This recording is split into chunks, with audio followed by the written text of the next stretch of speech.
The Christian Bible is divided into two parts, the Old Testament and the New Testament. The labels suggest there is an important difference between the two parts.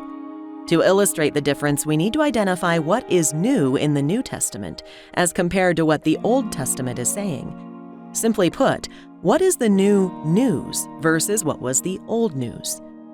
As we unpack the difference, it's important to understand that the old news wasn't bad news.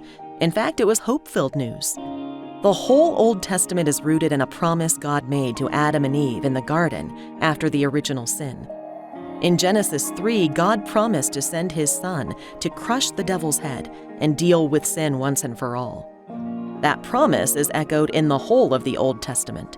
So a quick way of summarizing the Old Testament message is by saying, Christ is coming. Now let's turn to the New Testament. The earliest authors of the New Testament used the word gospel to talk about the news they were sharing. Gospel is the English translation of the Greek word euangelion. Eu in Greek means good. Angelion means news. So euangelion literally means good news.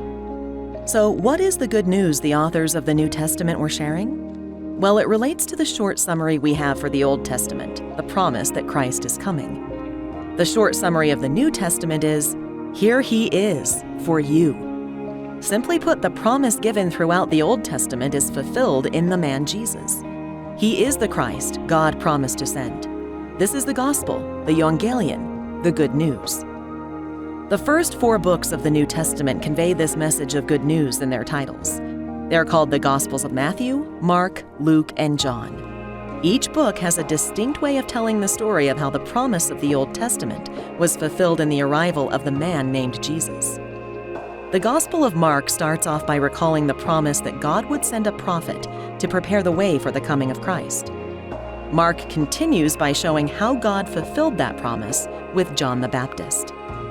The Gospel of Matthew begins by recounting the promises of the Old Testament about the family tree out of which Christ would come, specifically out of the family line of King David.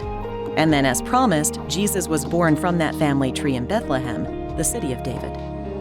Luke recalls the Old Testament promise by recounting both the promises about John the Baptist and the family tree of Jesus. And part of those promises included that the Christ child would be born of a virgin under humble circumstances. The Gospel of John begins the story by recounting how God's word of promise went all the way back to the beginning of time. And then John declares that this promise is no longer an idea or the retelling of words, but the promise became flesh. The promise arrived in Jesus Christ. Each gospel is saying the same thing in its own way. The promise of the Old Testament is fulfilled in the arrival of Jesus Christ. And that is the good news.